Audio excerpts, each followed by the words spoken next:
एक बड़ी खबर आ रही है। सुल्तानपुर डकैती का वीडियो जारी हुआ है। यूपी पुलिस ने डकैती का वीडियो जारी किया है। तो हम आपको बता दें कि सुल्तानपुर से खबर जहां पर डकैती का वीडियो जारी हुआ है और यूपी पुलिस ने डकैती का वीडियो जारी किया है। आप तस्वीरों के माध्यम से देख सकते हैं इस पूरे वीडियो को, जहां पर ये वीडियो जो है वो जारी किया गया है सुल्तानपुर डकैती का, और यूपी पुलिस ने खुद ये डकैती का वीडियो जो है वो जारी किया। आप देखिए किस तरह से हेलमेट पहनकर अपनी पहचान को छुपाते हुए कुछ डकैत आते हैं और हाथ में रिवॉल्वर होता है और किस तरह से लोगों से डकैती करते हैं।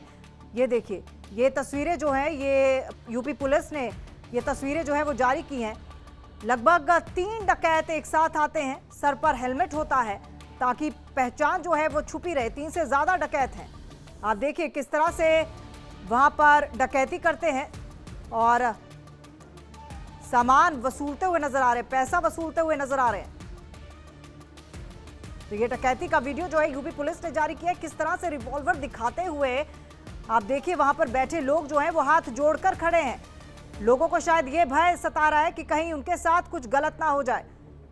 एकदम से गेट खोलते हैं, आते हैं और देखिए एक शख्स को आप देख सकते हैं वहां नीचे बैठा हुआ, उसको पहले हाथ से थप्पड़ मारते हैं और दूसरे शख्स की कनपट्टी पर पिस्तौल रखते हैं। उसके बाद जो काउंटर पर बैठा शख्स है उससे जबरदस्ती पैसा वसूलने की बात करते हैं। और देखिए एक शख्स हाथ जोड़ता है और उनके आगे माफी मांगता है कि कहीं उनको कुछ कर ना दें, किसी तरह से गोलीबारी ना हो, और डर के मारे ये सब शख्स जो है वहां पर बैठे रहते हैं। और देखिए 4 डकैत घुसते हैं, जबरन घुसते हैं और डकैती को अंजाम देते हैं। तो पुलिस का किसी तरह का कोई डर नहीं, कोई खौफ नहीं, और हाथ में पिस्तौल उठाए हुए कनपट्टी पर कभी पिस्तौल तान दे रहे हैं और कभी पिस्तौल सामने रखकर डरा रहे हैं वहां पर मौजूद लोगों को, और जबरन पैसा वसूल करते हुए ये तस्वीरें आप साफ देख सकते हैं। देखिए ये एंट्री करते हैं, पहले एक शख्स घुसता है, फिर दूसरा, फिर तीसरा, और फिर दरवाजा खुलता है और चौथा शख्स भी घुसता है।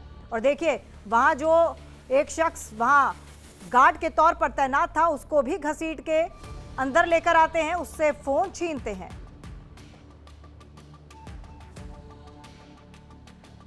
हमारे साथ हमारे संवाददाता अखंड प्रताप शाही इस वक्त जुड़ चुके हैं।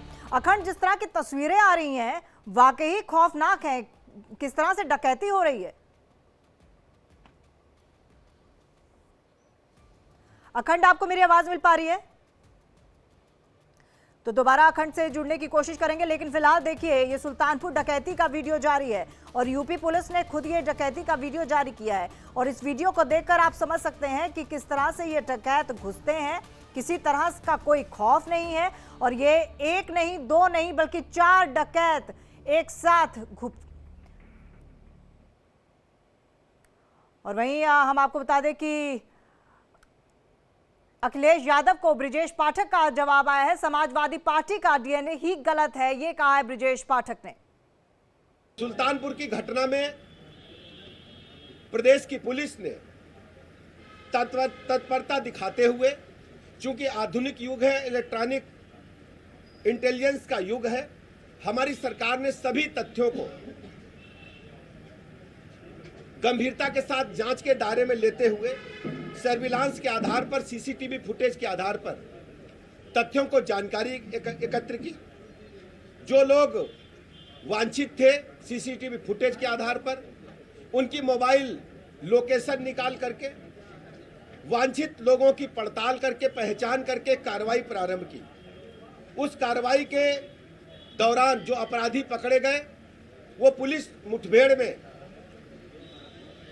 मारे गए और पकड़े भी ढेर सारे लोग गए हैं। चाहे सुल्तानपुर की घटना हो या प्रदेश की कोई भी घटना हो, समाजवादी पार्टी हमेशा अपराधियों के समर्थन माने का काम करती है। ये पहला मैं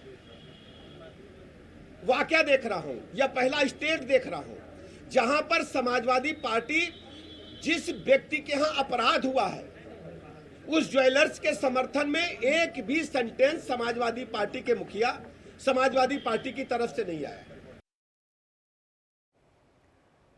और हमारे साथ हमारे संवाददाता अखंड प्रताप शाही लखनऊ से इस वक्त लाइव जुड़ चुके हैं। अखंड जो ये वीडियो जारी किया गया है यूपी पुलिस की तरफ से वाकई ही भयावह है। और जिस तरह से अखिलेश यादव का बयान आया था कि सिर्फ जात देखकर टारगेट किया जा रहा है, कोई जवाब नहीं है अब इसके बाद। बिल्कुल, आज पुलिस ने एक डीजीपी ने, बल्कि यूं कहा जाए DGP law and order, ADG law and order और जो एडीजी स्तर के अधिकारी शिरोडकर हैं, तो इन तीनों लोगों ने बैठ के एक साक्ष्य को डिटेल के साथ पेश किया है और मीडिया से बाकायदा साझा करते हुए सबके सामने उस घटना में कौन कौन शामिल थे, किसकी क्या पोजीशनिंग थी, ये तक दिखाया गया है। सबके नाम उसमें जो यहाँ तक कि पॉइंट आउट करके एक की पोजीशनिंग उसके नाम के साथ पॉइंट आउट करके ये बताने की कोशिश की गई। परिवार वालों का बयान लिया गया जिसमें अखिलेश यादव जिस बात को लेके कि जातिगत आधार पे ही केवल एनकाउंटर किया गया, एनकाउंटर फर्जी है, घर से उठाया गया था, ये सारे बयान भी परिवार के लोगों के उस समय के बयान है जिस दिन की 3 तारीख की घटना है। 3 तारीख की का बयान है कि वो घर पे आया ही नहीं है, 3 महीने से वो बाहर चल रहा है, लगातार वो बाहर रह रहा है। इस तरीके से माँ और बहन का भी, मंगेश यादव के दोनों का बयान दिखाया गया। घटना में कैसे रिकवरी की गई, कितनी रिकवरी की गई, इस तक की भी पूरी जानकारी जितना दिखाया गया था, बल्कि उससे ज़्यादा सोना जो था शायद पूरे सोने की बात नहीं लिखाई गई थी, तो रिकवरी 100% की बात कही जा रही है। तो ये सारी चीज़ें जब एक साथ आ गई तो अखिलेश यादव के लिए निश्चित तौर पर जिन मुद्दों को लेकर वो सवाल खड़े कर रहे थे उन मुद्दों पे सवाल उठने शुरू हुए हैं। अब खुद अखिलेश यादव को अब इस बात का जवाब देना है। अब देखते हैं कि वो किस तरीके से इस मसले को लेकर खड़ा करते हैं सवाल। बिल्कुल। और देखिए अखंड, एक और पिछले दिनों हमने देखा था कि आमने सामने अखिलेश यादव और सीएम योगी आदित्यनाथ आमने सामने होकर लड़ाई लड़ रहे थे, चाहे वो बुलडोजर की बात हो, एक दूसरे पर बयानबाजी करना हो। और जब बात आई थी डीएनए की तो उसको लेकर भी मुख्यमंत्री योगी आदित्यनाथ ने कहा था कि डीएनए देख लीजिए। तो अब सपा की तरफ से किसी तरह का कोई बयान आया है? देखिए, अखिलेश यादव ने अभी थोड़ी देर पहले ही एक प्रेस कॉन्फ्रेंस की थी। उस प्रेस कॉन्फ्रेंस में भी उन्होंने एक बार फिर इस पूरे एनकाउंटर को फर्जी बताने की कोशिश की। और हालांकि उनकी प्रेस कॉन्फ्रेंस जो अयोध्या में उन्होंने इल्ज़ाम लगाया कि सरकार अब अयोध्या की ज़मीनों पे अपनी नज़र गड़ाए हुए, बीजेपी के लोग नज़र गड़ाए हुए हैं और वहाँ पे ज़मीनों की खरीद फरोख्त की जा रही है, उसमें धांधली की जा रही है, कब्जेदारी की जा रही है, इस तरीके के तमाम आरोप समाजवादी पार्टी की तरफ से लगाए गए हैं।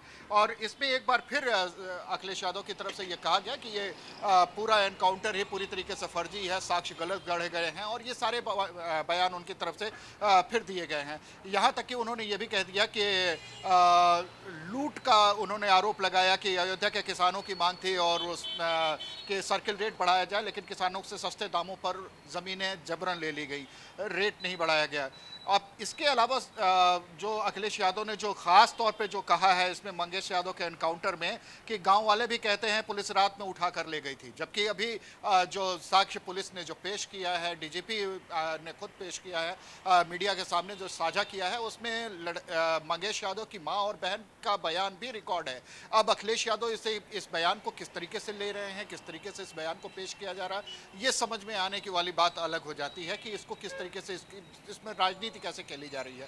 दूसरी चीज जो इसमें जो पहला ही पॉइंट हम लोगों का रहा कि लगातार इस पूरे एनकाउंटर के जरिए जातिगत रंग देने की जो कोशिश की गई अखिलेश यादव की, वो अभी भी बरकरार है। इस पूरे मसले को लेके कभी वो पीडीए की बात करते हैं, कभी ये क्लेम करते हैं कि जितने एनकाउंटर हुए, जितने अब तक पुलिस ने जितने लोगों को गोलियां मारी, उनमें ज़्यादातर एनकाउंटर जो किए गए या टारगेट किया गया वो पीडीए को टारगेट किया गया। इसको लेके भी डीजीपी ने साफ किया कि पुलिस न पहले कभी जाति देखकर काम करती थी, न अब जाति देखकर काम करती है। पुलिस एक निष्पक्ष और कानून को ध्यान में रख के काम करने वाली संस्था है और अपराधी अपराधी होता है, अपराधी के खिलाफ एक्शन किया जाता है। तो ये सारी जो चीज़ें देखने को मिली हैं जिस तरीके से, वो अभी भी अखिलेश यादव हमलावर हैं सरकार पर। बिल्कुल अखंड, लेकिन मुद्दे की बात यह है कि किसी तरह लॉ एंड ऑर्डर मेंटेन करना प्रदेश में बेहद ज़्यादा ज़रूरी है। और देखिए, ये पहली दफ़ा नहीं है जब अखिलेश यादव ने इस मुद्दे पर कुछ बोला हो। अगर विकास दुबे के मामले की बात कर रहे हैं, तभी अखिलेश यादव ने कहा था कि लोकेशन ट्रेस करने का मुद्दा उन्होंने उठाया था। उसके बाद हाल ही में जब बरसात के दिनों में एक लड़का लड़की फंस गए थे और सीएम योगी आदित्यनाथ ने सदन में दोनों का नाम लिया, उसमें एक यादव थे और एक विशेष समुदाय का व्यक्ति था, उसका नाम लिया था, उस पर भी अखिलेश यादव को आपत्ति थी। तो लॉ एंड ऑर्डर ज्यादा जरूरी है या आप जाति विशेष को देखकर बात करेंगे?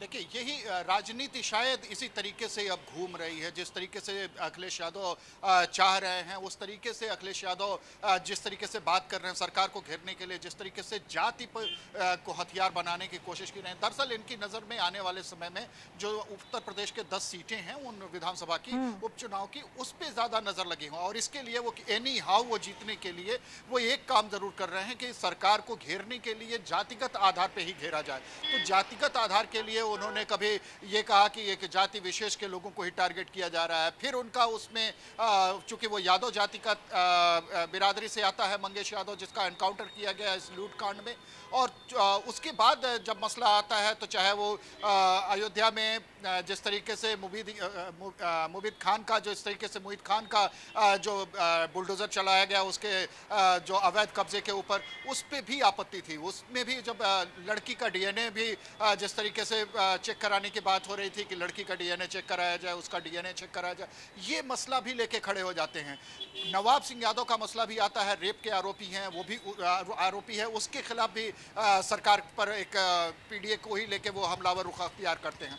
तो ये जो जाति है, क्या अपराधियों के साथ समाजवादी पार्टी का जो जातिगत कार्ड है वो पीडीए के साथ साथ वो केवल पीडीए की जगह अब केवल एमवाई समीकरण हो गया है? इसको लेके बीजेपी भी अब हमलावर रुख अख्तियार कर रही है। तो ऐसे में अब जाति को ही, जो अखिलेश यादव की जो जाति की जो राजनीति हो रही थी, पीडीए से अलग हट के भी वो कई बार जब उनका बहुत इंटेंस तरीके से वो एमवाई पे फोकस करते हैं, तो ऐसे में बीजेपी इसी बात को लेके खड़े हो जाती है कि ये दरअसल उनका पीडीए एक छलावा है। उनको राजनीति अगर करनी है समाजवादी पार्टी को, तो वो राजनीति केवल और केवल एमवाई यानी मुस्लिम और यादव समीकरण तक ही सीमित हो जाती है, और बाकी की जो जातियां हैं, बाकी के जो पिछड़े और दलित और अल्पसंख्यक हैं, उनमें भी जो पसमानदा हैं उनकी उन्हें फिक्र नहीं है। तो इस तरीके से अब राजनीति को अलग तरीके से बयानों के जरिए मोड़ने की भी कोशिश हो रही है। बिल्कुल, और 10 सीटों पर उपचुनाव है, माना जाए कि ये उसके कुछ झलकियां देखने को मिल रही हैं। बिल्कुल, इसका असर तो निश्चित तौर पर आने वाले वक्त में पड़ेगा। हालांकि इलेक्शन की डेट अभी डिक्लेयर नहीं हुई है, लेकिन माना जा रहा है नवंबर तक ये चुनाव हो जाएंगे, और नवंबर तक अगर चुनाव होंगे तो जाहिर सी बात है चुनावों से पहले जो बयान जो हमलावर जो हमले के लिए एक दूसरे पे इस्तेमाल किए जाएंगे, वो इसी दरमियान उनको परखा जा रहा है। और परखने के लिए कभी मंगेश यादव की बात उठाई जाती है, कभी पीडीए की बात उठाई जाती है, कभी मुहित खान की बात उठाई जाती है, कभी नवाब सिंह यादव की बात उठाई जाती है, और इनमें तलाशा जाता है कि जाति किनकी क्या है।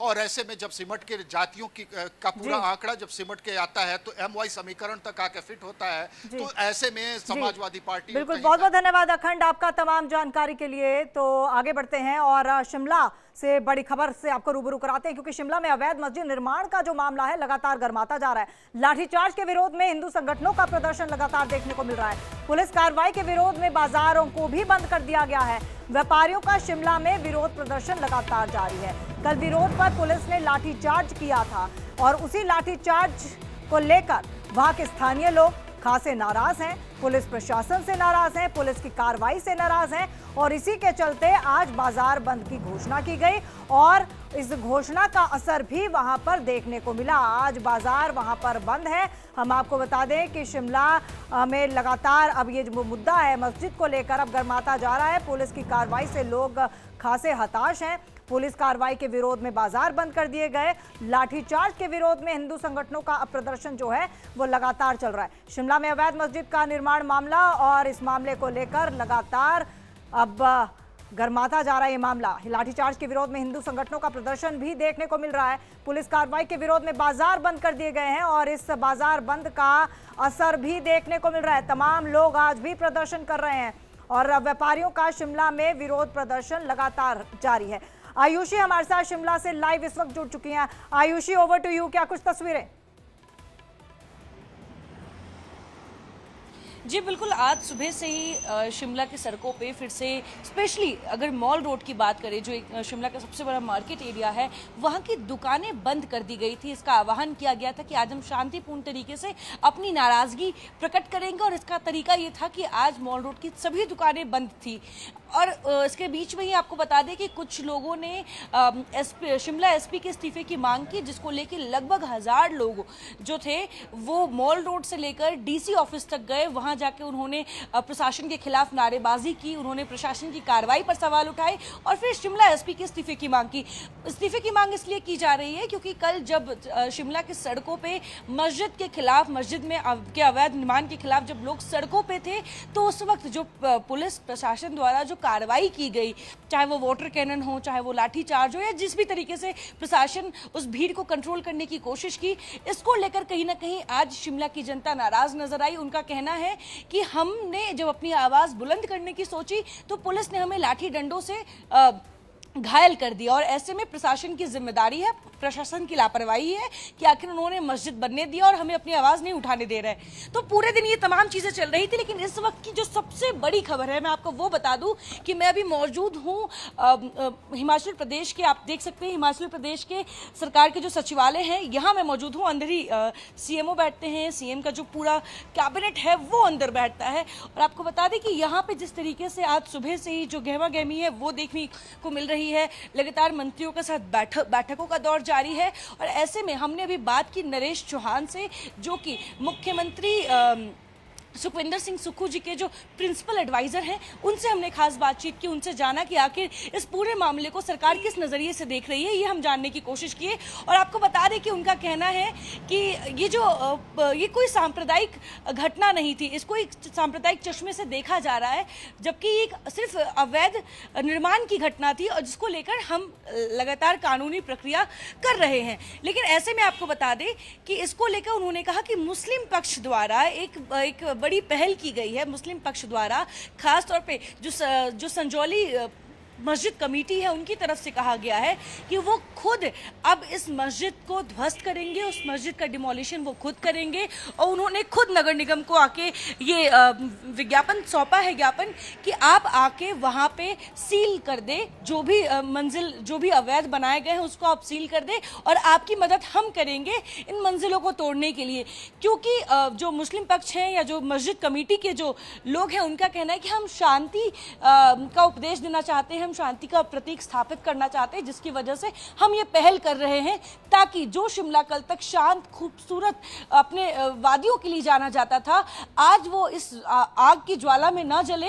और इसीलिए मुस्लिम पक्ष ने इसको लेकर पहल की है। लेकिन सरकार की अगर बात कर ले तो सरकार का कहना है कि वो मुस्लिम पक्ष की इस पहल का स्वागत करते हैं और वो पूरे हिमाचल प्रदेश, खास तौर पे शिमला की जनता से ये दरख्वास्त करना चाहते हैं कि जो लोग इस मस्जिद के अवैध निर्माण से नाराज थे, उनकी नाराजगी हम दूर करने के लिए। धन्यवाद आपका तमाम जानकारी के लिए। तो ये कह दिया गया, जिस तरह से हमारी संवाददाता आयुषी बता रही हैं कि बता दिया, ये मुस्लिम संगठन की तरफ से ये बोल दिया गया है कि आप इस इमारत को, इस मस्जिद को आप ध्वस्त कर सकते हैं क्योंकि हम यहाँ पर शांति बनाए रखना चाहते हैं। आगे होगा क्या ये आने वाला वक्त बताएगा, इस पर हमारी नजर बनी रहेगी, अपडेट आप तक पहुंचाते रहेंगे। लेकिन फिलहाल एक ब्रेक।